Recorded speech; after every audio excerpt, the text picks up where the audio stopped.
Hi there. Welcome back to The Real Film Chronicles.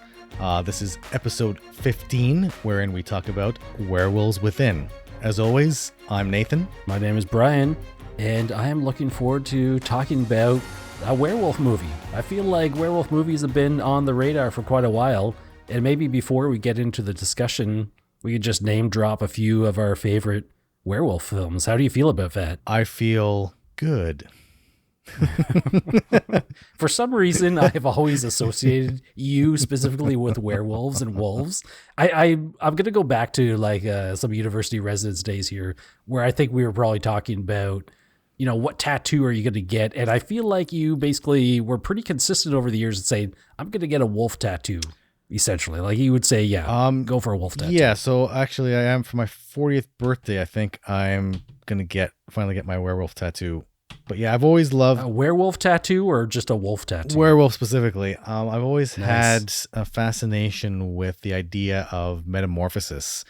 And so like even going back through Greek mythology, there's countless examples.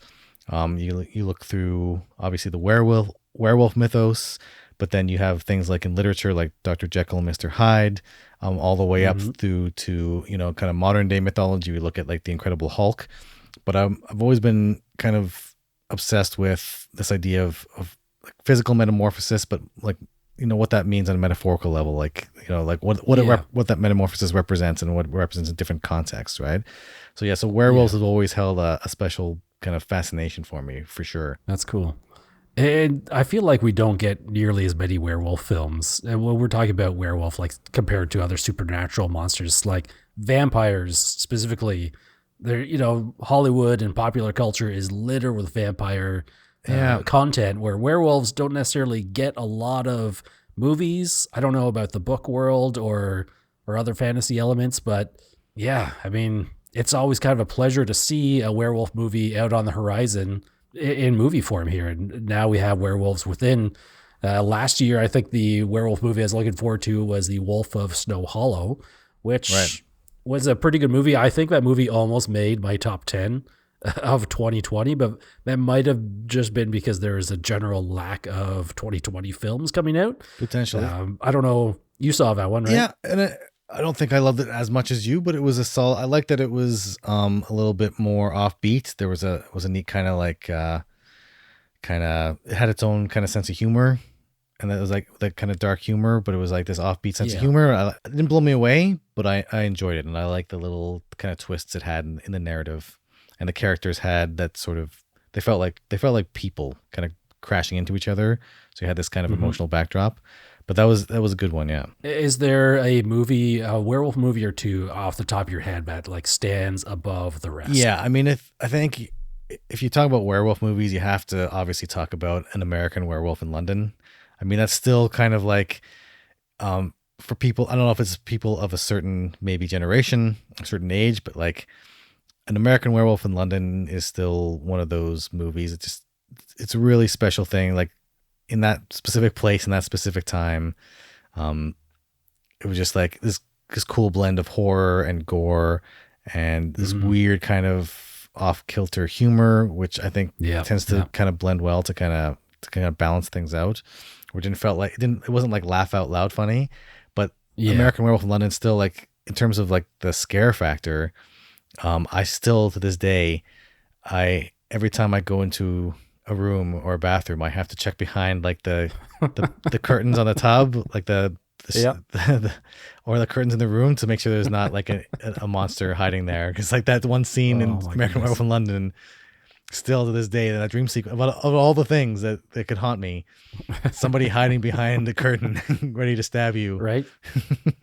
There was some pretty horrific imagery going on there. Like the special effects, the practical effects of that movie were off the charts, like really good and gory. Hands down, the single best werewolf transformation ever put on film. Geez, yeah. Like it's just amazing. And it was all done like practically. It was like people, like that's a masterpiece. Like people would, wait a whole lifetime to special effects artists would like they would kill to have that one thing, that one scene on their reel, right? Like, right. I think American Werewolf in London is in one of my top 4 letterbox slots. Like, you can have your favorite films. There's 4 of them, and I think American Werewolf in London takes up one of those slots, and it's been there for many years now. It's like an annual rewatch for me. I mean, it's just like we had it on VHS. I think it was recorded off of TV, like back in the day when we first got a VCRs. We had that American Werewolf in London. We rewatched on VHS. Got it on DVD. Still waiting to pick it up on Blu-ray. But yeah, it's one of those ones I don't often list it as one of my top movies, but like I watch it at least once a year, like without fail. It's just so good. Yeah. I remember seeing that for the first time when I was a teenager. I think the whole family was watching it. It was just like, it was kind of an eye-opening experience where it was that mixture. It was a mixture of all of those elements you mentioned before, like the horror, was nightmare scenes, just, foreign travel, like, was kind of scary to me back then as well. And it's like, these 2 Americans going into the London pub and just being like kind of shunned, like they were not getting any assistance from these people at all because they knew the truth. But it hooked me into a few different fears. The special effects, just everything about it. I don't know. I love that. It was a very significant movie for me. Yeah, it played into that. It played with that werewolf mythology a lot, where it connected it to like the quote unquote the old country, right? So you had that. Yes. Like the history, but then it added its own elements, right? Where like the victims of that specific werewolf would still kind of live on in this kind of state of limbo, and like his friend Jack there, where we'd be decaying throughout the whole movie. Really horrific makeup effects and practical effects, and it was really neat that how they incorporated the old with the new in terms of the werewolf mythos. But yeah, like an American Werewolf in London is still like that is the quintessential werewolf movie, right? Another werewolf movie that really stands out, particularly for you and I, because I think we watched it together for the first time many years ago, was Dog Soldiers. It was my next pick, yeah. You knew, I can tell by the look on your face, you knew exactly what I was going to say. Dog Soldiers, I'm just pulling up the details of that right now. Pretty sure Lucius Brenus is in there, right? Kevin McKidd was in there. Yes, that's right. That was like hot off the Rome HBO series. Directed by Neil Marshall, who did the Descent film. I think, did he also do Centurion? Centurion, that sounds familiar. It's a great little flick too if you ever get, it's not werewolf related, but you should check out Centurion. It's a neat little neat little flick. Doomsday as well. Oh yes, Doomsday is a great one. Yeah, the recent Hellboy reboot there. Never seen it, not planning to. Maybe not so great, but he hasn't done a lot of films, but he's done some good ones, and Dog Soldiers is definitely one that stands up. It really stands up as a really quality werewolf film. Those ones who had like these tall, lanky werewolves, basically hunting down this military group who were just doing training exercises in, like, I don't know if it was Scotland or the British forests, the UK forests, I guess. Pretty scary, pretty low budget as well. Which I think kind of works for it because they had some good practical effects in there, which I kind of feel like are important for these werewolf films. Important for me, at least. I don't know. But yeah, do you have anything else to say about Dog Soldiers? Yeah, it's great. Again, it balanced out, had this great balance of like really, really, there's a lot of gore in there, a lot of violence, a lot of horror elements, body horror. Yeah. And just that sheer violence, and like the werewolves in there were not messing around, right? But then there's like these kind of deep, there's like kind of dark comedy in there where like the guy gets his like guts ripped out, and there's like there's this. It's weird to say, but there's like comedy to be found, and like him have like holding his entrails in his hand, like it's really weird. Yeah, maybe this is like a trend for werewolf movies, is that they are quite dark, comical films, right? I mean, American Werewolf, Dog Soldiers. What else is on the list of werewolf films here? I'm thinking back to the 90s with Jack Nicholson and Wolf. For some reason, I don't know if I saw this in the theater, but I haven't seen this in ages, but I always think about it when I think of werewolf movies. Directed by Mike Nichols, Jack Nicholson, Michelle Pfeiffer, Christopher Plummer, James Spader. Like, this movie is loaded with talent. But it's like the effects though is like, when Jack Nicholson turns into a werewolf, it looks like hairy Jack Nicholson, right? It's like, it doesn't exactly. Yeah, it's not a huge transformation. No, it was a weird one, man. Yeah, that one I'll have to revisit that soon. A movie I watched a few years ago was The Howling, Right? which I Classic. think was definitely much more on that, like the horror scale. Like if Yeah. American Werewolf in London, this is probably an R-rated film. I think Howling might strip out a lot of that humor that we were just talking about in some of these werewolf It was films. more like straight horror, yeah, for sure. Yeah. Directed by Joe Dante and starring Dee Wallace. It's been a few years since I've seen it, but that one has a number of sequels which have been on my radar for a long time. I don't know why. Yeah, I'll have to check them out sometime. Yeah.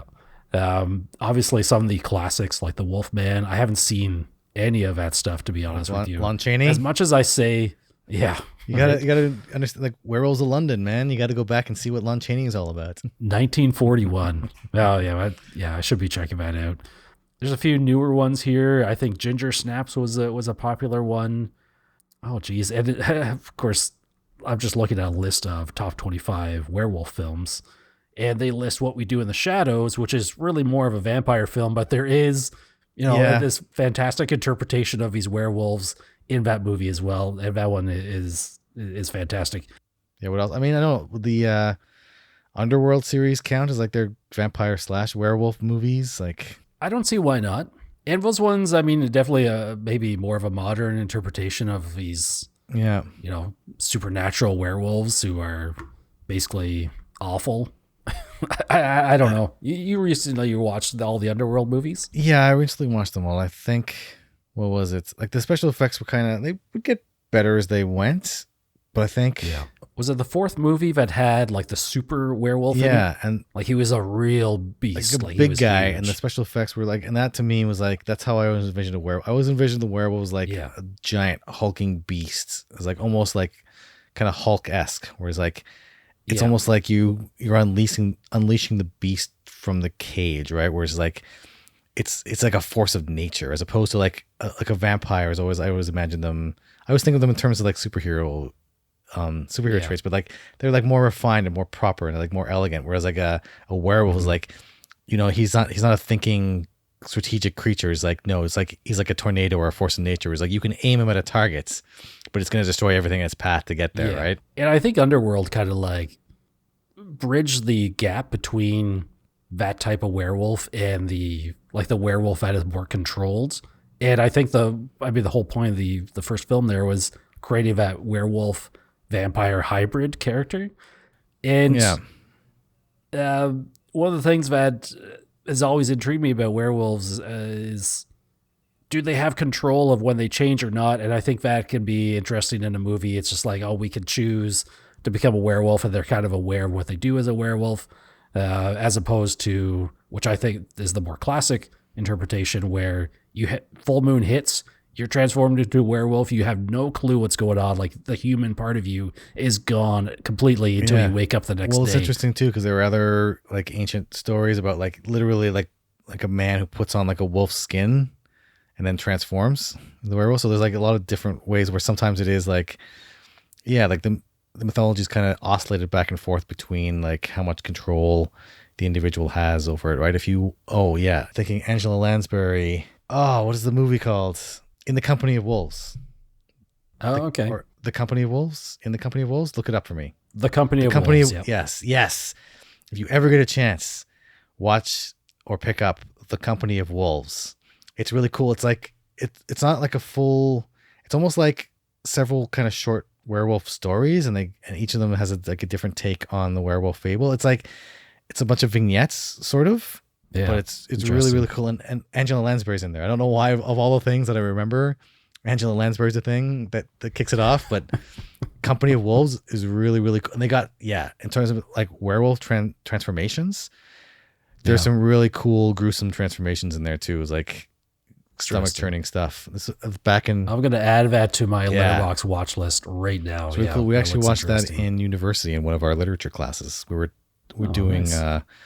A unit, I think, on like children's fairy tales and Little Red Riding Hood, and there's a wolf in that tale, and in some cases, like it kind of borders the line between there's like the kind of werewolf mythology kind of crosses over into that, right? If you look at the older kind of Grimm, the Grimm versions back in the day, and you have like obviously like there's this talking wolf, there's that kind of crossover of these kind of mythologies. It's kind of neat, but in the Company of Wolves takes that werewolf mythology, and it's really, really neat. You should definitely recommend that one. One we haven't talked about, I think, and I haven't seen it, there's a blind spot for me, is Silver Bullet, but that's kind of a classic that I need to check out, and probably any werewolf aficionado needs to check out. Blood and Chocolate is one that nobody needs to check out. Not good. I took that Silver Bullet for you. You don't have to watch Blood and Chocolate. It looks like I did watch Silver Bullet. Yes, I did. Just a couple years ago. I gave it 3 stars. I guess it was not that memorable to me because I saw the poster for it. This list is like, I've never seen that before. But I mean, to my mind, like, I have a specific idea of what a werewolf is and what it represents to me personally. And so, like, I've never seen my werewolf up on screen yet, right? So it's like, I'm still waiting for my interpretation, or like an interpretation that matches kind of what I envision for a werewolf kind of up on the screen. I think you might have to write a little screenplay for us to check out. We can pitch that into Hollywood. see if we can get this cool werewolf drama on screen. I'm pretty sure Netflix will pick it up. Like, I'm pretty sure their customer support line is like, press 3 to pitch your movie. So I think we got our project for the summer then. That's good. Fantastic. Netflix, here we come. Oh man. I guess that kind of brings us into today's feature, which is Werewolves Within, a brand new werewolf film, 2021, directed by Josh Ruben, starring Sam Richardson and Milana Vayntrub, amongst other familiar faces, which I can't remember their names. But this movie is apparently based on a video game from Ubisoft, because the big Ubisoft video game logo comes up at the beginning. Huge. Which I didn't look up before, but I sort of looked up after. And I was thinking, people are going to be streaming this game on Twitch. But no, there's one streamer, and it looked like it was a VR experience. It's a VR experience, and it's multiplayer. And I was trying to find the connection, because there's actually a board game called Ultimate Werewolf. Yeah. That is exactly the same. It sounds like the exact same premise as the video game, which is that you are, it's like a role-playing game. So you, like, one person or maybe a couple people are werewolves, and everybody else are villagers, and they have different roles, and with those roles come different abilities that they have. And so, like, you go through the board game, I know you go through different rounds, and you're trying to figure out who the werewolves are, and the werewolves are actually trying to kill out the villagers. They have different goals depending on there's a bunch of different expansions and different scenarios. But essentially, like, the werewolves, nobody knows who the werewolves are. And so, like, you're making accusations and trying to figure out who's doing what. And like, every villager has their, like, depending on their role. Like, if you're a blacksmith, I don't even know if that's a role, but if you're a blacksmith, let's say you have like a specific ability that you can use in this round. So it's played over a series of rounds. And eventually the villagers are trying to figure out is, like, who the werewolves are. And the werewolves are either trying to, like, convert people or kill off the other villagers until their numbers are equal or something, right? Mm-hmm. But it sounds like Werewolves Within, the video game, the VR game, is essentially the same thing, where you have one or a couple people who are the werewolves and a bunch of other villagers trying to figure out who, it's like it's called a social deduction game. That's the kind of category where you're like, trying to use these clues and figure out who's the werewolf, and then the werewolves are trying to, like, maneuver around. It's like, I'm not a werewolf. Come on, guys. I think I might have actually played that board game. I wasn't sure on the name of it, and I forgot to. I neglected to look it up before this. There's Ultimate Werewolf, or there's One Night Ultimate Werewolf. It's similar. There's a game called I think Secret Hitler, another social deduction game. Same kind of same kind of scenario. Same kind of scenario. We played the werewolf one a few times, and it's sort of on a timer. You have so much time to basically accuse people, talk out, like, verbalize your reasoning for why you think this person might be a werewolf, etc. Lots of accusations, lots of finger pointing, heated debate. Pretty good party game, really. That only requires the deck of 7 or 8 profile cards. I think, and it's just, there's tons of expansions now. Like, it can, because, like, the game can go up to, like, what do they say, like 7 to like 30 some people. Like, it's a party game. So if you have a bunch of people over together and you have a couple drinks, you can pull this out. But it's like, I don't know, like, it sounds like Werewolves Within sounds like too similar a premise, the game, to Ultimate Werewolf, to, like, the board game company must be involved somehow, or else someone's getting sued. It sounds like it. Because there's even, a lengthy scene in this movie. I'm not going to spoil it yet, but the lengthy scene where they're basically in this cabin, where there's like 8 or 9 people in the film, and they're in this cabin, and they're just like, okay, there's a werewolf. One of us is a werewolf, and we have to figure out who it is, right? And they just basically have one of these sessions that felt very familiar from this board game I've played years ago. It's never a good thing when in the middle of a video game movie that essentially like it's like filming people playing that video game, essentially. Yeah, it's true. Oh, I guess before we delve into spoilers, did you want to give a yay or nay on your recommendation for this? I don't have a yay or a nay. I would say it's a meh. Meh, fair enough. It was just like, it was really cool because it was like a comedy horror than a horror comedy. There was a lot more focus on the comedy aspect, which was good. It was, there were aspects where I was laughing out loud. And I was like, and there was other, and the characters were really, it was a cast of really quirky characters. They were more like caricatures than characters, really, which was fine. It kind of fit the context, but it kind of failed to deliver on what it promised. Like it was a really cool long setup introducing all these zany characters in this kooky little town and setting up the premise of like the oil company and the oil representatives there trying to buy out property so that this pipeline can go through. So creating that tension. Yeah. And then there's a guy living off the grid and he's, all this stuff going on. It was like really neat. But then when all the werewolf stuff started to happen, all the red herrings felt like they were too telegraphed, right? Like there was like specifically pointing as like, oh, this guy's definitely the werewolf. It's like, well, he's obviously not because you're telegraphing it so much. We're like, this person's obviously a werewolf. It's like, no, it's not. This person's going to get killed. It's like, no, they're not then because you keep telegraphing it. It's like, it was a really neat premise, really great crew of actors in there that played well with each other. Some of them were given more to do than others, but it was unfortunately, this didn't break the video game movie curse for me. It was kind of just the middle of the road. Yeah. It was okay. I'll put it that way. It was okay. Yeah, no, that's a pretty fair assessment. I'm not going to disagree with pretty much anything you said there. I went in with some somewhat lofty expectations. I was really looking forward to this movie. Watching the previews and saw this looks really fantastic, and it looked like a really nice mix of that horror comedy. And you said it perfectly. It's more of a comedy horror, which I'm laughing out loud every so often. And it's just like, it is what it is. It sort of bordered more on the absurd and really leaned on its wacky characters almost too much so that their caricature nature was just almost like too unbelievable. Like I couldn't get behind it. I think the word you used there, absurd, right? So this was an absurd comedy, but I felt like they were almost like they were going to dive headfirst in the absurdity of it. And then they kind of like, they shied away at the end. It's like, oh, this is going to be kind of more standard. Yeah. Like they could have done something really crazy and zany and insane with this whole thing, but they said it's like it felt like at the end they flinched at the end.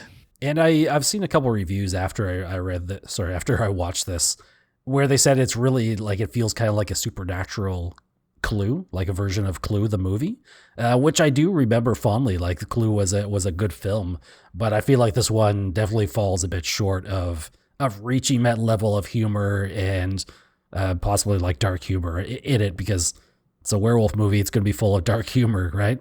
I'll put it this way. I'm so glad that they still haven't tried to make a Mass Effect movie now. After saying this again, it's like no one yet, as far as I can see, has cracked the code on how to create an effective, really, really great a movie based on a video game. Well, maybe if the game is based on the board game, then maybe this is a very successful board game adaptation. I don't know. Maybe this is like the best board game adaptation ever. Because like it's weird too. Because like the actual VR game, it's like set in like the 19th or 18th century. Yeah. So like this is like it's an adaptation like only in the main concept. It's not even an adaptation of like the actual time and place the game takes place in. It's very, I don't know. It's very strange. It is strange. From this point forward, I think it's safe to say we'll go fully into spoilers at this point. You have been warned, and we'll continue talking about this movie. I guess the initial setup, I don't know if you want to try and take us through the plot here, but you touched on it before where it's this very small remote town. It's the dead of winter. We have a guy from this oil company trying to purchase property in this town to get a pipeline going through. And we follow Sam Richardson, who is playing Finn Wheeler. And he's like the town's new ranger. And I thought it was kind of, I'll just start with this. He's a ranger, like a forest ranger. Forest ranger, yeah. The whole time I'm wondering, okay, well, he's kind of the point of authority in this film, but doesn't this town need a sheriff as well? Like, there's no police presence at all in this movie. No, I mean, I think that's kind of a trope that's played a lot. But if you look at a lot of small towns, like my hometown, a couple of years back, they actually disbanded their local police department. And so really? It's just the provincial police patrolling there. So like it goes on to budget. So like a lot of small towns actually don't actually have a dedicated police force. Yeah. So like that actually that felt strangely authentic. Of all the things to feel authentic, that felt strangely authentic. It was like, oh yeah, this is like, I think it's like a state or federal jurisdiction. It's like, oh yeah, they don't actually have enough people to warrant. Yeah. They don't have a tax base to pay for a police force, right? It makes sense. It was one of those points where it's just like, maybe it's going against the trope of the new sheriff in town, right? Instead, it's the new ranger in town. Yeah. It's like, well, it makes sense that this guy has some wildlife experience, but they don't really play into that very much. That role is, I guess, more fulfilled by the town's hermit there who's living kind of off the grid. He's like the wilderness hunter expert that scares everybody else, right? His character starts off pretty scary, but then he gets actually some good comedic moments later on. Yeah, I don't even know where to begin with this, because obviously we have our ranger showing up to town, and he meets Cecily, who is the town's post office worker. Yeah, and they hit it off really well. I felt like there was some really nice chemistry on screen between Sam and Milana. And it was pretty effective. They spend quite a bit of time with it, and it's a nice introduction to the town as well, because Cecily is going through her route, so they end up meeting a bunch of the town's quirkier people, and kind of like are able to set up plot points for later on. It was a slick way to do the exposition for sure. And then it was a good idea to have that built-in conflict where you had the big oil company in there, and they had the representative there, and like half the town wanted to sell because they wanted that money. They had other things they wanted to do. And the other half was like, well, no, we don't want to sell. Like, we specifically moved here for like to be kind of in touch with nature, or like, you know, like the one person, that lady who owns the inn, she's like, well, this is my family's inn, and like, this is, you know, our history is here, kind of thing. Right. Yeah. So like you had the town already divided. So there's a lot of good setup, and there's a lot of promise that just failed to, I think, pay off in the back end. Yeah, especially like the end of the movie, I felt like was kind of disappointing. And it was almost felt like a little rush at the end. Yeah, because it really did. The movie did take its sweet time getting set up, and I love that. I mean, it set up that relationship at the beginning, and that seemed to be going really well. And basically, it doesn't take long before there's a disaster. The power is out in the city.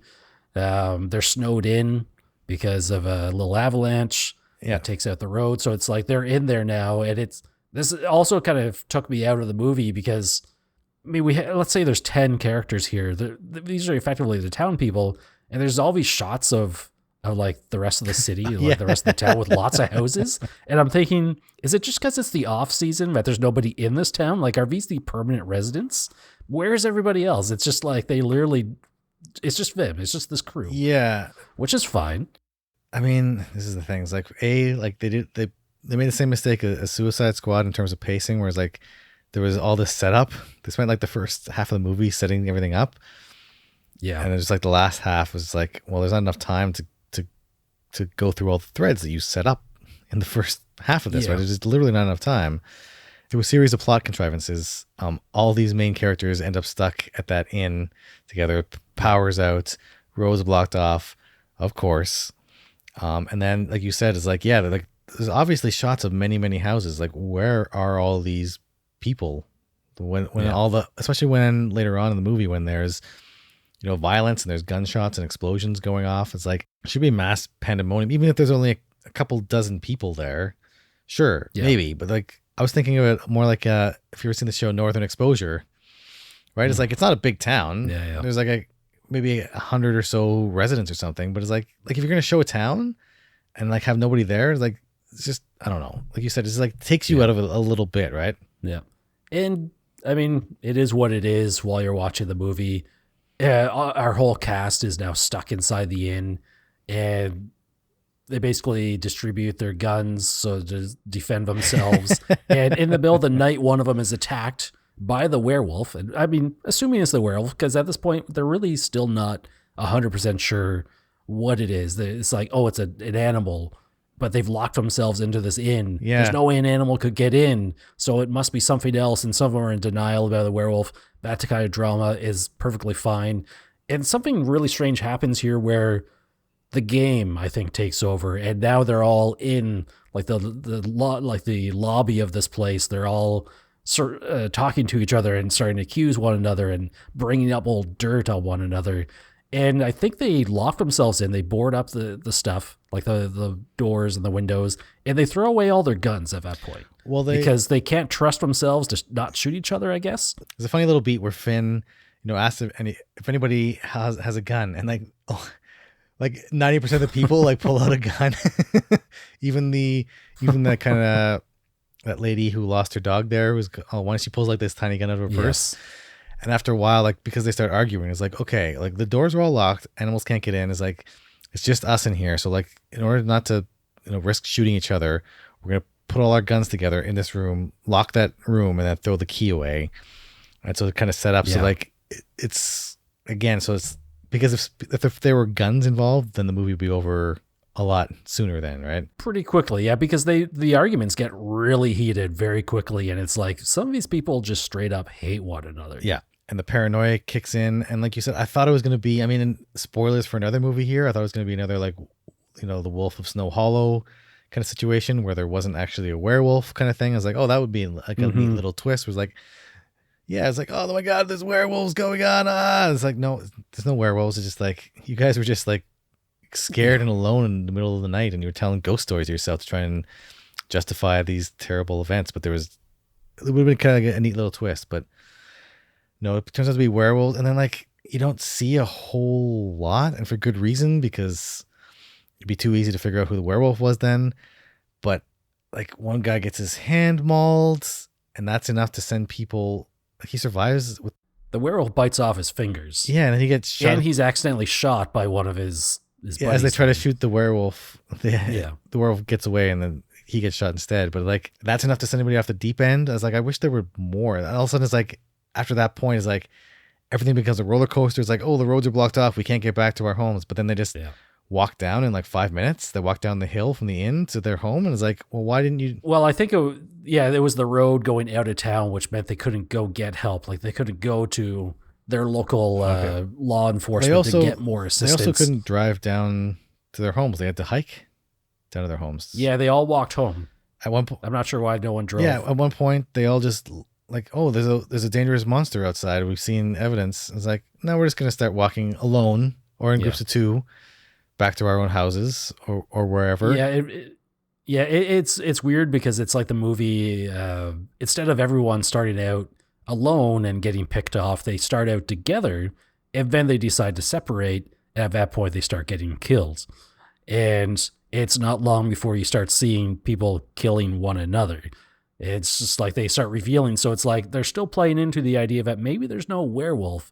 It's literally just one of them has gone crazy and is killing the other ones for whatever reason. And it just happened. Everything happened so fast, and all of a sudden it's like, oh, they're drawing this out. It's like, oh, this one person had his hand bitten off, and it took him a long time to die.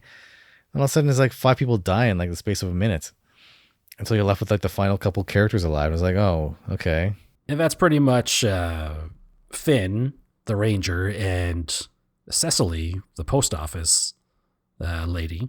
They basically end up at the pub, the restaurant, local restaurant, where the rest of the film just kind of unfolds, and she is revealed to be the werewolf, and there's not really much of a transformation scene that I was hoping for.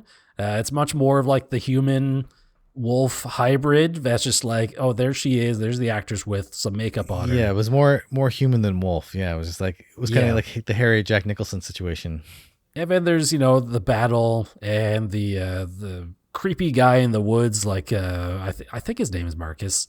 He comes in and he's just like, okay, you know what, I will help out my neighbors. And, you know, he gets involved in the fight.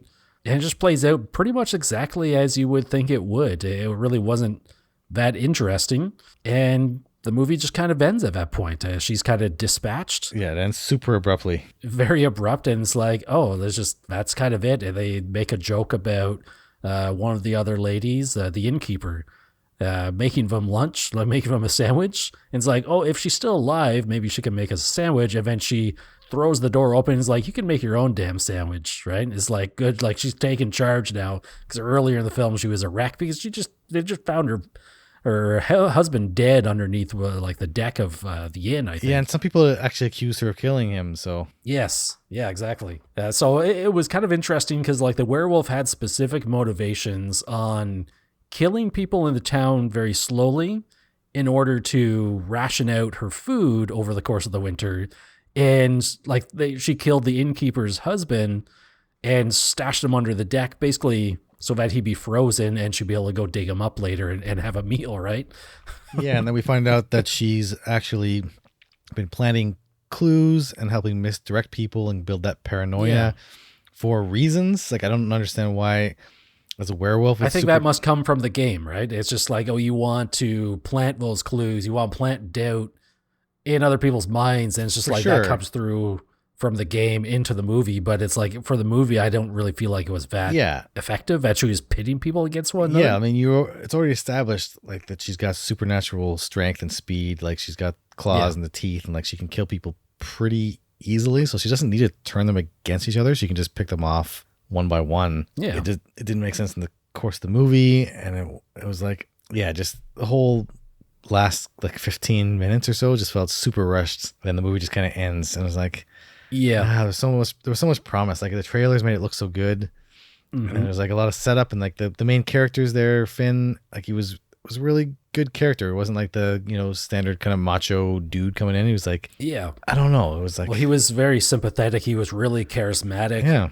he was like really trying his best to like get everyone to get along with each other. And it's just like, this guy has the patience of a saint.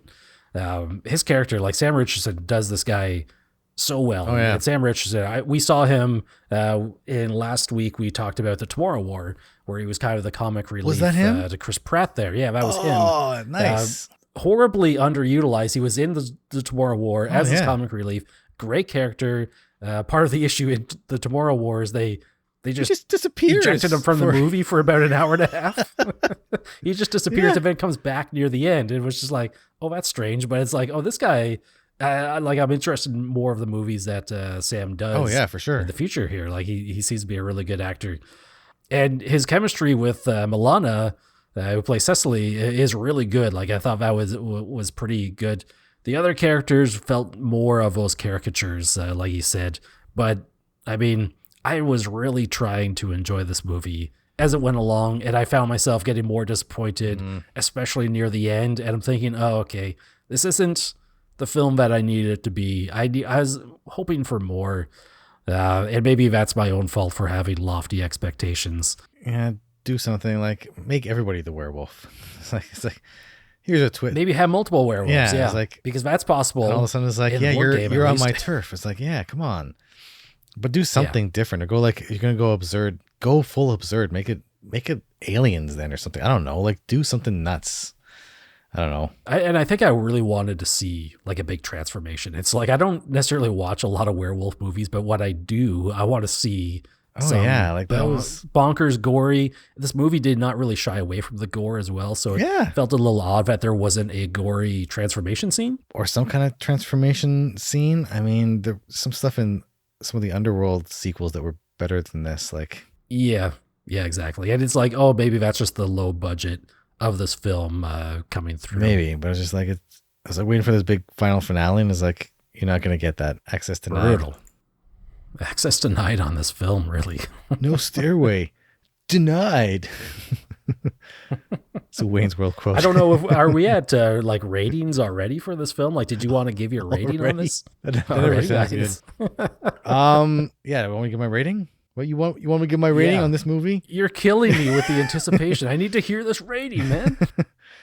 No, I think on Letterboxd, my initial rating was 3 out of 5, which for me is like when I don't know what to rate something, is I resort to default mode, and my default for me is like 3 out of 5. But like 2.5, maybe. I think it's gonna go down on other viewings. I think it's gonna settle closer to like a 2.5 out of 5, maybe. Well, let's not kid ourselves. I don't think you're going to watch this movie ever again, are you? Yeah, so let's just call it 2.5 or 2. Let's just call. You know what? 2.5 and call it a day. It's absolutely criminal, and it's like I rated the exact same thing. I gave it 3 stars upon first view, and I think I slept on it as like, you know what, 3 stars, because again, it's the same reason. It's almost like 2.5 should be the perfectly mediocre, middle of the road film. Yeah. Anything under 2.5 should be like, oh, I actively did not like that movie in some way. But 3 stars seems like a very safe rating, where it's like, oh, I'm watching a movie, and here I'm watching something a little original. I'm not watching a sequel. I'm not watching a franchise. I'm enjoying some of the elements on here, and it's like, oh, it doesn't deserve the middle of the road 2.5. Yeah. I'll pop it in at 3. I don't think it deserves 3.5 because of the ending. But I think with maybe a different ending, this could have been a better film. Yeah. It would have been rated maybe more I will favorably. stick with my 3 rating, because that's what 60%. So that puts Werewolves Within as a solid C student. It's like, okay, Yeah, I think that's pretty Werewolves fair. Within, solid C. Yeah, no, I'm gonna stick to my guns. 3 out of 5. You talked me back into it. No, because I didn't hate it. Yeah. And it was like it was polished, but it was just, again, it was like one of those things. I think same thing with Willy's Wonderland was another recent kind of, it was not a comedy horror, that was more like a horror comedy, I guess. It was like really cool premise, and really there's a lot to sink your teeth into, and I think it was just they just didn't know what to do with it on the back end. Kind of, they just didn't know how to finish it out. They knew how to start it. They had a good idea to start with, but they just didn't understand how to follow through. Yeah. Do you think there's anything like, sometimes on this podcast, we do talk about how we would do the movie a bit differently to like make it better.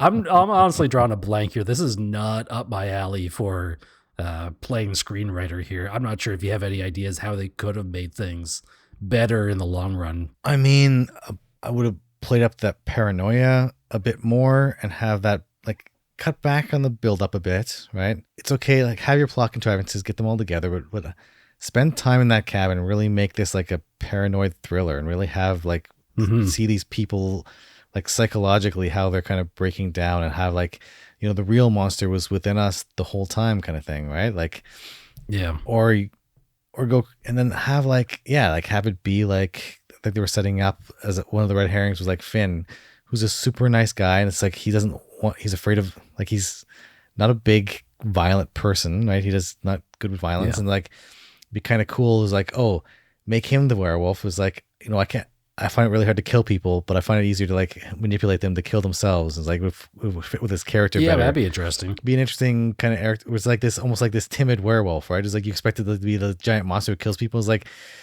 he's like, oh, it's like maybe he's like a werewolf that's afraid of blood, right? It's like I'll throw up at the sight of blood or something, so I have to get people to kill themselves in order to eat them properly. Like throwing some crazy twist or something, or make him or make it somebody, or go the other way, where it's just like he's sadistic, or maybe he's like make 2 or more people werewolves, right? So you have like, oh, I'm a werewolf, and I know there's another werewolf here. It's like, these are my hunting grounds, so I gotta smoke this guy out. So I'm gonna use this paranoia to try and like figure out. So you got these 2 people kind of playing chess with each other, moving around, but like do something different instead of just like the 2 of them playing chess with the townspeople, like unknowing townspeople. Yeah. Being pitted against one another. It's just like they're the pawns of these werewolves. And then you have it do the reveal later on, which is kind of tropey, but at least then it's something to guide the whole thing. It was like, oh yeah, it's like I'm a werewolf, but I'm not the only one. And I was trying to figure out who the other one was. And like, that's why I sent this person to do this, to try and do that. Yeah. And the other guy's like, but then that means that you're the werewolf. And the other guy's like, you got me. And it's like, there's a giant werewolf battle. I don't know. But like anything, make it something, take it in a different direction, take it a different spin, or make it go the other way where there's no werewolf, where it's just like you have either like a serial killer or something who's like just manipulating people, or you just make it a string of unfortunate events and people's paranoia gets the better of them. And at the end is revealed is like, no, like there was no werewolf. just like the power went off and the road got closed and we just like turn on each other. And as I make that kind of like the monster do on Maple Street kind of thing, the old Twilight Zone episode, which still to me is like one of the scariest episodes, where all like these aliens come in, they turn off all the power on this one street in America, except for one house. They leave the power on, and it's like, and they're just like something simple like that. And it breeds paranoia. It's like, just do like a modern retail. It's like a social experiment. Exactly. So make it these people see what the humans will do. Yeah, we're just like have this. It's like essentially it wouldn't be that, but you can have like aliens doing this, but you can have it like just to do like a Lord of the Rings kind of thing, where it's just like not Lord of the Rings, Lord of the Flies. I mean, you could turn this into a Lord of the Rings situation for sure. Lord of the Werewolves, no, but like a Lord of the Flies, where it's just like, you know, people kind of like in the situation where there's like this breakdown of social order and they turn on each other and they look for these clues. Like that would have been an interesting take. Pretty much, yeah, just like pick a direction and go with it instead of just like, oh, we're going to have generic action scene number 3,524, I guess. I don't know. It was just so disappointing. Yeah, it's interesting because it's like I kind of want certain things out of a werewolf film, and yeah, maybe a horror comedy or a comedy horror. I have certain expectations. It's like I wanted to see people die gradually in very gruesome but maybe comical ways, right? And it's just like, no, all our deaths happen very quickly near the end of the film. And it's like, should I blame the movie for playing against trope by introducing like this hidden identity mechanic into the film? Or do I want more of the same that I've seen before, right? It's just like... But think of it this way, as gory as the film seems, what do you actually see? You see the guy, one shot of the guy's hand with his fingers bitten off. Like the shot of the inn owner's dead husband, we never actually see that. They pull the tarp off, but it's like out of focus in the front of the frame. Like the lady who gets shot in the head, but you don't see it because it's late at night and it's dark. She's in the cabin of the truck. One person falls into the fireplace. You don't really see it though. Like for all the, like, it's not super gory.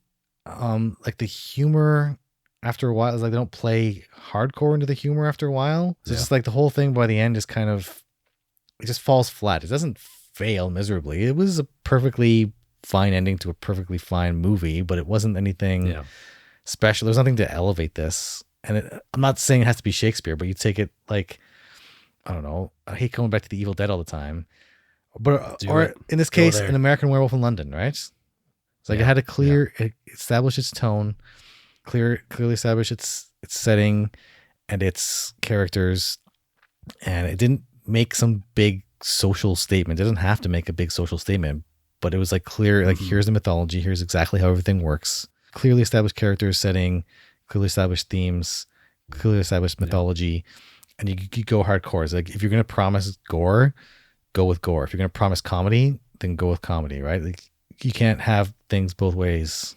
right? Or maybe you can. I don't know. Maybe I'm just making things up. It's tough. It's tough to say. Would you recommend people go out and check out this film?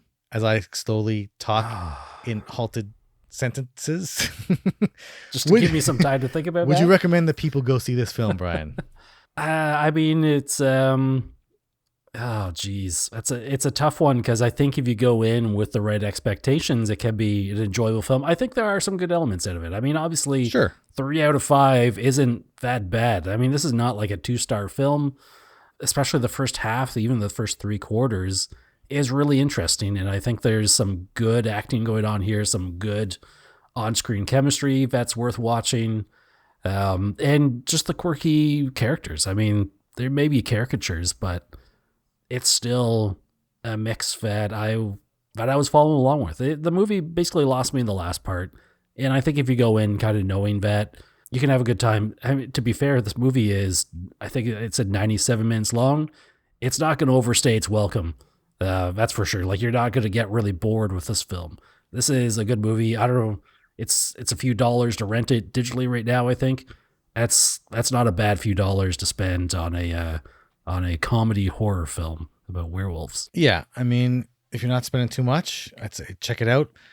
Keep your video game movie expectations intact. I went into, I think, with higher expectations based on the trailers and based on the marketing and based on some of the feedback I'd seen online. I try not to read too much beforehand, but a lot of people were like, oh, there's a lot of positive stuff going on. It's like, oh man, I went in with such a lot higher expectations than normally would. Yeah, I think that's what happened here. I kept waiting for like the awesomeness to kick in, and it was like, Yeah.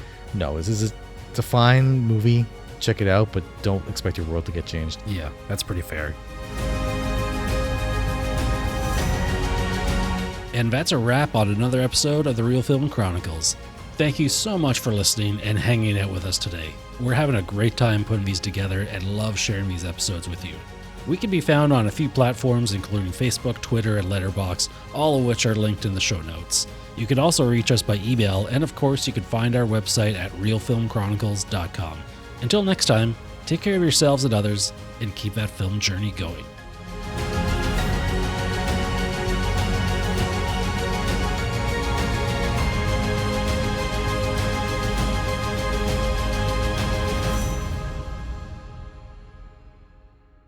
Do you have a wolf howl for us, maybe? Oh.